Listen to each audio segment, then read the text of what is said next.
नमस्कार दोस्तों। दोस्तों आज हम इस वीडियो में डिस्कस करने वाले हैं जीव विज्ञान यानी बायोलॉजी से संबंधित 50 महत्वपूर्ण प्रश्नों को। ठीक है दोस्तों, वीडियो को पूरा अंत तक देखिएगा। आपके आने वाले एग्जाम जैसे कि बिहार दरोगा, बीपीएससी, बिहार एसएससी या फिर कोई अदर कॉम्पिटेटिव एग्जाम के लिए बहुत इंपॉर्टेंट होने वाला दोस्तों। ठीक है, चलिए शुरू करते हैं आज का सबसे पहला सवाल से। सबसे पहला सवाल है कि अफीम पोस्ता प्राप्त होता है। याद रखिएगा, अफीम पोस्ता जो प्राप्त होता है ये अधपके फल से प्राप्त होता है। याद रखिएगा कि अफीम पोस्ता प्राप्त होता है अधपके फल से। अगला है कि अफीम का वनस्पतिक नाम क्या है दोस्तों, तो पैपैवर सोमनीफेरम। याद रखिएगा, पैपैवर सोमनीफेरम जो है ये अफीम का वनस्पतिक नाम है दोस्तों। ठीक है, अगला है दोस्तों कि मॉर्फिन प्राप्त होता है। याद रखिएगा, मॉर्फिन प्राप्त होता है अफीम के पौधे से। ठीक है, ये आपको ध्यान रखना है कि मॉर्फिन कहाँ से प्राप्त होता है, तो अफीम के पौधे से मॉर्फिन प्राप्त होता है दोस्तों। अगला है तंबाकू में विषैला पदार्थ है। याद रखिएगा निकोटीन, बहुत इंपॉर्टेंट सवाल है कि तंबाकू में विषैला पदार्थ क्या है दोस्तों, तो निकोटीन जो है तंबाकू में विषैला पदार्थ है। अगला है निकोटीन प्राप्त होता है तंबाकू की पत्तियों से। ठीक है, ये आपको ध्यान रखना है कि निकोटीन कहाँ से प्राप्त होता है, तो तंबाकू की पत्तियों से निकोटीन प्राप्त होता है। तंबाकू में विषैला पदार्थ निकोटीन पाया जाता है। अगला है कि कॉफ़ी में उत्तेजित पदार्थ होता है दोस्तों, तो कैफीन होता है। याद रखिएगा कैफीन जो है कॉफ़ी में उत्तेजित पदार्थ होता है, ये आपको भी ध्यान रखना है। चलिए अगला सवाल देखते हैं। अगला सवाल आपके सामने है कि कैफीन प्राप्त होता है। याद रखिएगा कि कैफीन प्राप्त होता है कहाँ से, तो कॉफ़ी के बीजों से। याद रखिएगा कि कॉफ़ी के बीजों से कैफीन प्राप्त होता है दोस्तों। ठीक है, नेक्स्ट है कि चाय में उत्तेजित पदार्थ है दोस्तों थीन। याद रखिएगा थीन जो है चाय में उत्तेजित पदार्थ होता है। अगला है कि थीन या टैनिन प्राप्त होता है तो चाय की पत्तियों से।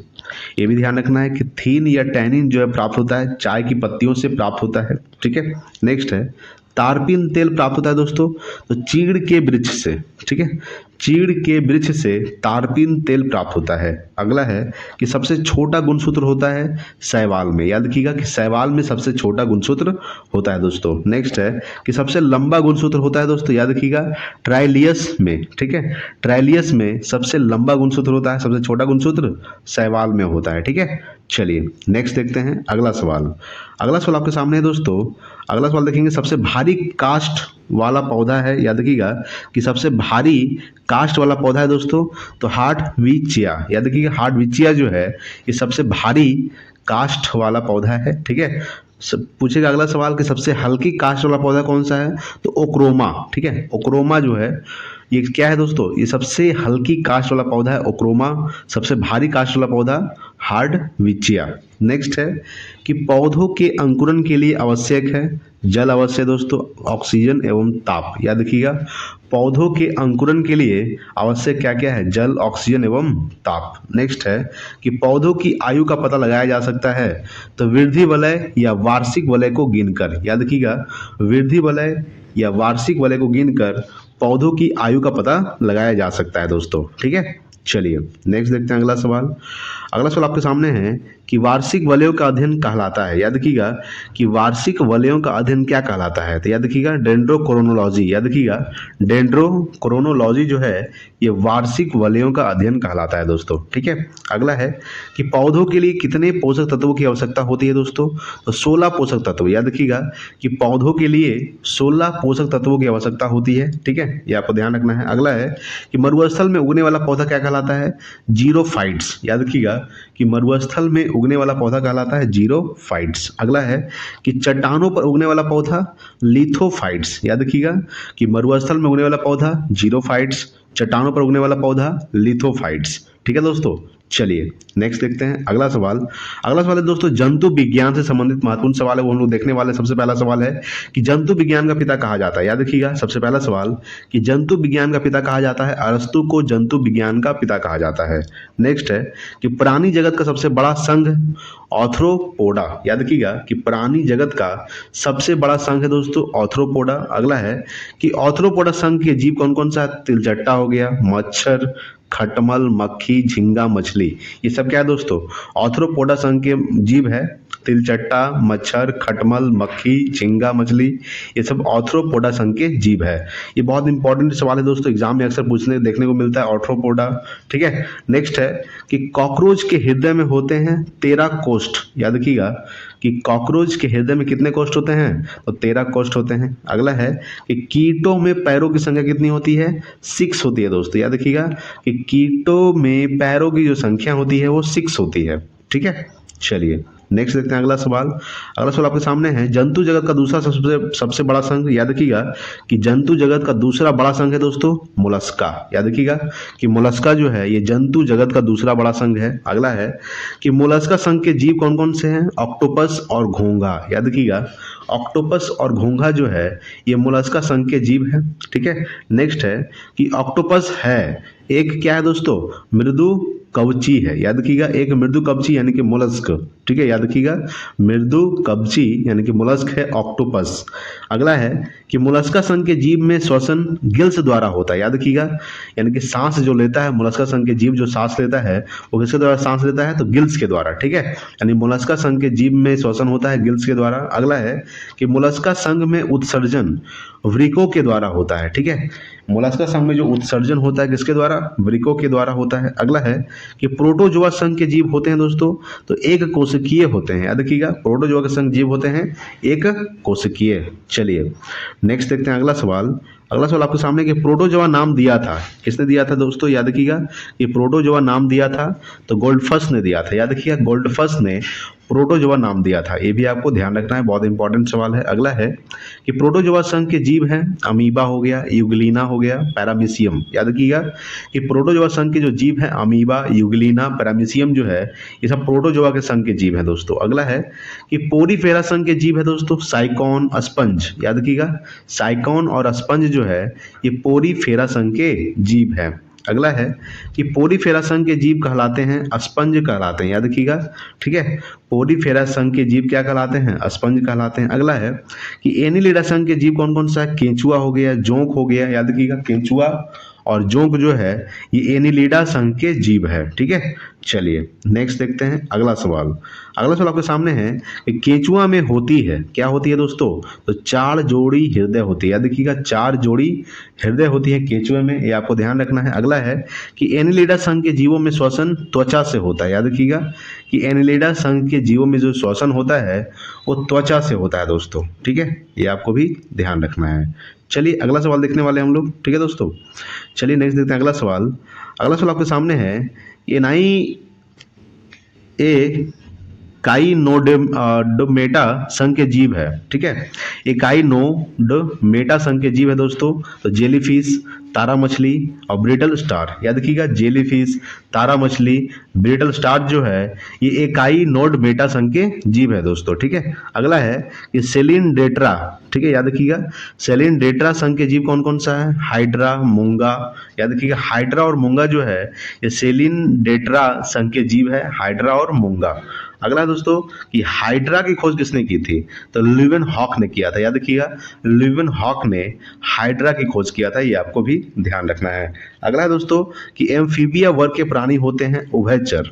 ठीक है, एम्फीबिया वर्ग के जो प्राणी होते हैं वो कैसा होते हैं, ये उभयचर होते हैं। ठीक है, अगला है कि उभयचर का अर्थ है जल तथा स्थल दोनों में। याद रखिएगा कि उभयचर का जो अर्थ है जो जल में भी रहता है और स्थल में भी रहता है, जैसे कि मेढक, मेढक क्या है दोस्तों, उभयचर है। ठीक है, जो जल में भी रहता है और स्थल पे भी रहता है। याद रखिएगा यानी कि उभयचर का अर्थ क्या है, जल तथा स्थल दोनों में रहने वाले प्राणी जैसे मेढक। ठीक है, यानी कि उभयचर का अर्थ क्या है, जल तथा स्थल में रहने वाले प्राणी जैसे कि मेढक। अगला है कि मेढक के हृदय में होते हैं 3 कक्ष होते हैं। ठीक है, याद रखिएगा कि मेढक के हृदय में कितने कक्ष होते हैं, 3 कक्ष होते हैं। पक्षी का हृदय में होता है दोस्तों 4 प्रकोष्ठ होता है। याद रखिएगा कि पक्षी का हृदय में 4 प्रकोष्ठ होता है। अगला है कि एंटोमोलॉजी अध्ययन कहलाता है कीटों का, कीटों का अध्ययन क्या कहलाता है, एंटोमोलॉजी। बहुत इंपॉर्टेंट सवाल बीबी आई है दोस्तों ये वाला। ठीक है, सवाल पूछेगा कि कीटों का अध्ययन क्या कहलाता है, एंटोमोलॉजी जो है कीटों का अध्ययन कहलाता है। अगला है पक्षियों का अध्ययन कहलाता है ऑर्निथोलॉजी। याद रखिएगा ऑर्निथोलॉजी जो है ये पक्षियों का अध्ययन कहलाता है। दोनों इंपॉर्टेंट सवाल है दोस्तों, पक्षियों का अध्ययन और एंटोमोलॉजी का अध्ययन। ठीक है, चलिए ध्यान दीजिएगा। अगला है कि पृथ्वी पर सबसे ऊंचा एवं विशालतम जीवित पक्षी है शुतुरमुर्ग, अफ्रीका में पाया जाता है दोस्तों। याद रखिएगा कि पृथ्वी पर सबसे ऊंचा एवं विशालतम जीवित पक्षी है दोस्तों शुतुरमुर्ग जो है, जो अफ्रीका में पाया जाता है। अगला है कि विश्व का दूसरा विशाल पक्षी है दोस्तों एमू। एमू जो है ये विश्व का दूसरा विशाल पक्षी है। पहला तो शुतुरमुर्ग हो गया दोस्तों, दूसरा पूछेगा, दूसरा कोई नहीं बताता है, लेकिन विश्व का दूसरा विशाल पक्षी कौन सा है? एमू जो है ये विश्व का दूसरा सबसे विशाल पक्षी है।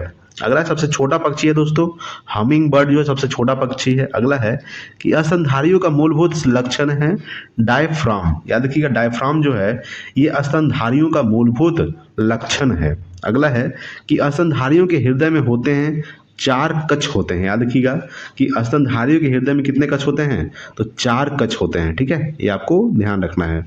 अगला दोस्तों आपके सामने कि स्तनधारियों में श्वसन होता है फेफड़ा द्वारा। याद रखिएगा स्तनधारियों में जो श्वसन होता है फेफड़ा द्वारा। सबसे बड़ा स्तनधारी है दोस्तों ब्लू या नील व्हेल। याद रखिएगा नीला व्हेल जो है ब्लू व्हेल ये सबसे बड़ा स्तनधारी है। सबसे छोटा स्तनधारी कौन है दोस्तों? छछूंदर। याद रखिएगा छछूंदर जो है ये सबसे छोटा स्तनधारी है। सबसे लंबा स्तनधारी है दोस्तों जिराफ। याद रखिएगा जिराफ जो है सबसे लंबा स्तनधारी है। अगला है कि डॉल्फिन वर्गीकृत किए जाते हैं स्तनी में। याद रखिएगा कि डॉल्फिन वर्गीकृत किए जाते हैं स्तनी में। अगला है कि सबसे बड़ा अकशेरुकी है दोस्तों। याद रखिएगा अस्कविड। याद रखिएगा अस्कविड जो है ये सबसे बड़ा अकशेरुकी है। याद रखिएगा। ठीक है, चलिए नेक्स्ट देखते हैं अगला सवाल।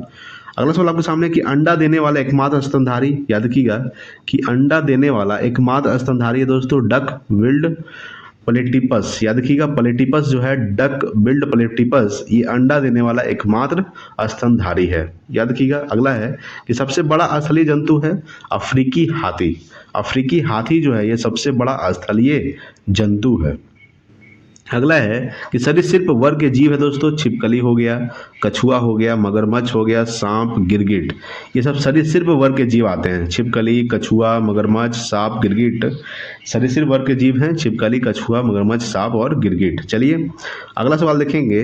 अगला सवाल आपके सामने है कि समानता सरीसृप का हृदय होता है। याद रखिएगा कि समानता सरीसृप का हृदय होता है तो 3 कक्षीय होता है। जैसे कि मगरमच्छ ये अपवाद में है दोस्तों। ठीक है, मगरमच्छ क्या है? अपवाद में है, यानी कि सामान्यतः सरीसृप का हृदय होता है 3 कक्षीय। ठीक है, अगला है कि सरीसृपों का विकास हुआ मेसोजोइक युग में हुआ था दोस्तों। याद रखिएगा मेसोजोइक युग में सरीसृपों का विकास हुआ था, ये भी आपको ध्यान रखना है। ठीक है, अगला है कि डायनासोर थे तो मेसोजोइक सरीसृप। याद रखिएगा कि डायनासोर थे कैसा था? तो मेसोजोइक सरीसृप थे। अगला है कि मगरमच्छ हृदय होता है। मगरमच्छ हृदय होता है 4 कक्षीय। ठीक है, मगरमच्छ का जो हृदय होता है कैसा होता है? 4 कक्षीय होता है। ठीक है, चलिए नेक्स्ट देखते हैं अगला। अगला सवाल आपके सामने घोंसला बनाने वाला एकमात्र सर्प। ठीक है, घोंसला बनाने वाला एकमात्र सर्प यानी कि सांप कौन सा है? नागराज, जिसको बोलते हैं किंग कोबरा, जो एकमात्र घोंसला बनाने वाला सांप है। अगला है कि एकमात्र जहरीली छिपकली है दोस्तों हेलोडर्मा। याद रखिएगा हेलोडर्मा जो है ये एकमात्र जहरीली छिपकली है। ठीक है, अगला है कि मछलियों में श्वसन होती है गिल्स द्वारा होती है। याद रखिएगा कि मछलियों में श्वसन होती है किसके द्वारा? गिल्स द्वारा। हम लोग देखने वाले हैं जंतु उत्तक के बारे में। ठीक है, चलिए नेक्स्ट देखेंगे अगला सवाल। अगला सवाल आपके सामने है कि रचना एवं उत्पत्ति के समान। अगला है कि रचना एवं उत्पत्ति के समान कोशिकाओं का समूह कहलाता है तो उत्तक कहलाता है दोस्तों। याद रखिएगा कि रचना एवं उत्पत्ति के समान कोशिकाओं का समूह कहलाता है उत्तक। अगला है ऊतकों का अध्ययन कहलाता है हिस्टोलॉजी। याद रखिएगा हिस्टोलॉजी जो है ये ऊतकों का अध्ययन कहलाता है। याद रखिएगा ऊतकों का अध्ययन हिस्टोलॉजी। अगला है कि शरीर में ऊतकों का निर्माण होता है प्रोटीन से। याद रखिएगा कि शरीर में ऊतकों का जो निर्माण होता है किससे होता है? प्रोटीन से होता है। अगला है कि विभिन्न ऊतकों एवं अंगों को जोड़ने का कार्य करता है संयोजी ऊतक। ठीक है, याद रखिएगा कि विभिन्न ऊतकों एवं अंगों को जोड़ने का कार्य कौन करता है दोस्तों? संयोजी ऊतक जो है विभिन्न ऊतकों एवं अंगों को जोड़ने का कार्य करता है। ठीक है दोस्तों, अगला है कि संयोजी ऊतक में पाए जाने वाले 2 तंतु हैं तो टेंडन एवं लिगामेंट। याद रखिएगा जिसको लिगामेंट को स्नायु बोलते हैं। संयोजी ऊतक में पाए जाने वाले 2 तंतु है टेंडन एवं लिगामेंट। ठीक है, चलिए अगला देखेंगे हम लोग। ठीक है दोस्तों, अगला आपके सामने सवाल है। अगला सवाल आपके सामने है कि मांसपेशियों को अस्थियों से जोड़ता है, बहुत इंपॉर्टेंट सवाल है दोस्तों, यानी कि मांसपेशियों को हड्डियों से जोड़ता है कौन? तो टेंडन जो है ये मांसपेशियों को अस्थियों से जोड़ता है, यानी कि हड्डियों से जोड़ता है टेंडन। अगला है अस्थियों को अस्थियों से जोड़ता है, यानी कि हड्डी को हड्डी से कौन जोड़ता है? लिगामेंट। याद रखिएगा, लिगामेंट जो है ये हड्डी को हड्डी से जोड़ता है, और मांसपेशी और हड्डी को आपस में कौन जोड़ता है? तो टेंडन। ठीक है। अगला है कि चेतना ऊतक कहलाता है तंत्रिका ऊतक। याद रखिएगा कि चेतना ऊतक कहलाता है तंत्रिका ऊतक, ये भी आपको ध्यान रखना है। अगला है कि तंत्रिका ऊतक की कोशिकाओं को कहा जाता है दोस्तों, क्या कहा जाता है? तो तंत्रिका कोशिका या न्यूरॉन कहा जाता है। याद रखिएगा कि तंत्रिका ऊतक की कोशिकाओं को कहा जाता है तंत्रिका कोशिका या न्यूरॉन। अगला है कि दो न्यूरॉन के बीच की जगह साइनेप्स। ठीक है, याद रखिएगा कि दो न्यूरॉन के बीच की जगह को क्या कहा जाता है? साइनेप्स कहा जाता है दोस्तों। ठीक है, चलिए अगला देखते हैं आपके सामने। अगला सवाल है कि संवेदना को शरीर के एक भाग से दूसरे भाग में भेजने का कार्य करती है तंत्रिका कोशिका। ठीक है, संवेदना को शरीर के एक भाग से दूसरे भाग में भेजने का कार्य करती है तंत्रिका कोशिका। अगला है कि मस्तिष्क व मेरुरज्जु बनते हैं तंत्रिका ऊतक से बनते हैं दोस्तों। ठीक है, यानी कि मस्तिष्क व मेरुरज्जु जो बनते हैं ये तंत्रिका ऊतक से बनते हैं। अगला है कि शरीर में मांसपेशियों की कुल संख्या कितनी है? 639 है। याद रखिएगा कि शरीर में मांसपेशियों की जो संख्या है वो 639 है। अगला है कि मानव शरीर की सबसे बड़ी मांसपेशी है ग्लूटियस मैक्सिमस। याद रखिएगा मैक्सिमस जो है यानी कि ग्लूटियस मैक्सिमस जो है ये मानव शरीर की सबसे बड़ी मांसपेशी है दोस्तों। ठीक है, चलिए नेक्स्ट देखते हैं अगला सवाल कि मानव शरीर की सबसे छोटी मांसपेशी है। याद रखिएगा, ठीक है, मानव शरीर की सबसे छोटी मांसपेशी स्टेपिडियस। याद रखिएगा स्टेपिडियस जो है ये मानव शरीर की सबसे छोटी मांसपेशी है। अब हम लोग देखने वाले हैं मानव रक्त से संबंधित महत्वपूर्ण प्रश्नों को। ठीक है, सबसे पहले बात करेंगे रक्त यानी कि खून होता है, क्या होता है? तरल संयोजी ऊतक होता है दोस्तों। याद रखिएगा कि खून जो होता है यह तरल संयोजी ऊतक होता है। ठीक है, अगला है रक्त का अध्ययन कहलाता है हेमाटोलॉजी। याद रखिएगा हेमाटोलॉजी जो है ये रक्त का अध्ययन कहलाता है। याद रखिएगा, अगला सवाल देखेंगे कि रक्त का जो पीएच मान होता है क्या होता है? 7.4 होता है। याद रखिएगा रक्त का पीएच मान कितना होता है? 7.4। ठीक है, जो क्या होता है दोस्तों? क्षारीय होता है। देखिए क्षारीय कैसा होता है? 0 से लेकर 14 के बीच होता है दोस्तों। ठीक है, बीच में आता है एक 7 से कम होगा तो अम्लीय होगा, और 7 से अधिक होगा तो क्षारीय होगा। अगर 7 होगा तो उदासीन है। जैसे पानी का पीएच मान क्या होता है? 7, तो उदासीन है। रक्त का पीएच मान क्या होता है? 7.4, तो जो 7.4 अधिक कितना है? 7 से 0.4 अधिक है, इसलिए क्या हो जाएगा? रक्त क्षारीय हो जाएगा। ठीक है, तो याद रखिएगा 7 से कम होगा तो अम्लीय, 7 से अधिक होगा तो क्षारीय। ठीक है, तो रक्त का पीएच मान होता है 7.4 जो क्षारीय होता है। अगला है कि स्वस्थ शरीर में रक्त की मात्रा 5 से 6 लीटर होती है। याद रखिएगा कि स्वस्थ शरीर में, ठीक है, रक्त की जो मात्रा होती है कितना होती है? 5 से 6 लीटर। अगला है रक्त की मात्रा शरीर के भार का होता है 7% होता है दोस्तों। याद रखिएगा कि रक्त की मात्रा शरीर के भार का होता है 7%। अगला है कि महिलाओं में पुरुषों की तुलना में रक्त कितना कम होता है? आधा लीटर। ठीक है, यानी कि 1/2 लीटर, यानी कि हाफ लीटर जो है, यानी कि महिलाओं में पुरुषों की तुलना में आधा लीटर कम होता है दोस्तों। ठीक है, अगला है रक्त का मुख्य कार्य है। याद रखिएगा रक्त का मुख्य कार्य है शरीर के ताप को नियंत्रण करना। याद रखिएगा सवाल क्या था कि रक्त का मुख्य कार्य क्या है? तो शरीर के ताप का नियंत्रण तथा शरीर को रोगों से रक्षा करना। याद रखिएगा रक्त का मुख्य कार्य क्या है दोस्तों? शरीर के ताप का नियंत्रण एवं तथा शरीर को रोगों से रक्षा करना। अगला है कि रक्त में पाई जाने वाली धातु है दोस्तों लोहा। याद रखिएगा लोहा का संकेत क्या होता है? Fe होता है दोस्तों। याद रखिएगा Fe। ठीक है, तो रक्त में पाई जाने वाली धातु है लोहा। अगला है कि रक्त को सुरक्षित रखा जाता है 40 डिग्री फ़ारेनहाइट पर। याद रखिएगा कि रक्त को सुरक्षित रखा जाता है 40 डिग्री फ़ारेनहाइट पर। ठीक है, अगला है रक्त का रंग लाल है हीमोग्लोबिन के कारण। याद रखिएगा हीमोग्लोबिन के कारण रक्त का रंग कैसा होता है? लाल होता है। अगला है कि हीमोग्लोबिन है प्रोटीन का एक यौगिक। ठीक है, याद रखिएगा प्रोटीन का एक यौगिक हीमोग्लोबिन है। ठीक है, अगला है कि हीमोग्लोबिन में मौजूद लौह यौगिक हीमैटिन। ठीक है, याद रखिएगा कि हीमोग्लोबिन में मौजूद लौह यौगिक है दोस्तों हीमैटिन है। अगला है कि हीमोग्लोबिन में पाए जाने वाला तत्व लोहा। ठीक है, याद रखिएगा हीमोग्लोबिन में पाए जाने वाला तत्व क्या है दोस्तों? लोहा। अगला है कि हीमोग्लोबिन का कार्य क्या है दोस्तों? ऑक्सीजन का परिवहन करना। याद रखिएगा, हीमोग्लोबिन का कार्य है ऑक्सीजन का परिवहन करना। अगला है रक्त प्लाज्मा दोस्तों, ठीक है। तो रक्त प्लाज्मा से संबंधित महत्वपूर्ण प्रश्नों को देखने वाले हैं। सबसे पहला सवाल है कि रुधिर का तरल भाग होता है, याद रखिएगा कि रुधिर का तरल भाग होता है प्लाज्मा, ठीक है, ये आपको ध्यान रखना है कि रुधिर का तरल भाग होता है प्लाज्मा। अगला है पदार्थ की चतुर्थ अवस्था होती है दोस्तों प्लाज्मा, ठीक है। पदार्थ की 3 अवस्था होती है, जैसे कि ठोस, द्रव, गैस, पहले हम लोग पढ़ते थे। चौथी अवस्था कौन सी दोस्तों? प्लाज्मा। और 5वीं अवस्था है बोस आइंस्टीन कंडेंसेट पदार्थ की। अगला है रक्त प्लाज्मा होता है रंगहीन होता है दोस्तों, याद रखिएगा रक्त प्लाज्मा कैसा होता है? रंगहीन। अगला है रक्त का कितना % भाग प्लाज्मा होता है? 55% भाग। याद रखिएगा रक्त का कितना % भाग प्लाज्मा होता है? 55% दोस्तों। अगला है कि प्लाज्मा में जल का प्रतिशत होता है 90% होता है दोस्तों। याद रखिएगा कि प्लाज्मा में जो जल का प्रतिशत होता है कितना % होता है? 90%। अगला है कि पचे हुए भोजन का संवहन करता है दोस्तों प्लाज्मा। याद रखिएगा कि पचे हुए भोजन का संवहन कौन करता है? प्लाज्मा जो है पचे हुए भोजन का संवहन करता है। अगला आपके सामने है कि फाइब्रिनोजन, ठीक है, एल्ब्यूमिन। याद रखिएगा ये प्लाज्मा प्रोटीन है, ठीक है। याद रखिएगा फाइब्रिनोजन एल्ब्यूमिन जो है ये प्लाज्मा प्रोटीन है। अगला है कि रक्त को थक्का बनने में सहायक अनिवार्य प्रोटीन है फाइब्रिनोजन। फाइब्रिनोजन जो है रक्त को थक्का बनने में सहायक अनिवार्य प्रोटीन है, ठीक है।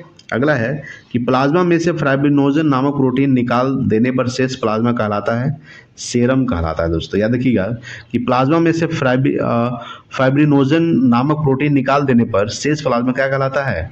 सेरम। एक अगला है कि एंटीबॉडी है एक प्रकार का प्रोटीन है दोस्तों। याद रखिएगा एंटीबॉडी क्या है? एक प्रकार का प्रोटीन है। आज का लास्ट सवाल है कि एंटीबॉडी पाया जाता है रक्त प्लाज्मा में, ठीक है। याद रखिएगा कि रक्त प्लाज्मा में एंटीबॉडी पाया जाता है दोस्तों, ठीक है। आज के लिए इतना ही दोस्तों, मिलते हैं अगले वीडियो में, तब तक के लिए जय हिंद, वंदे मातरम।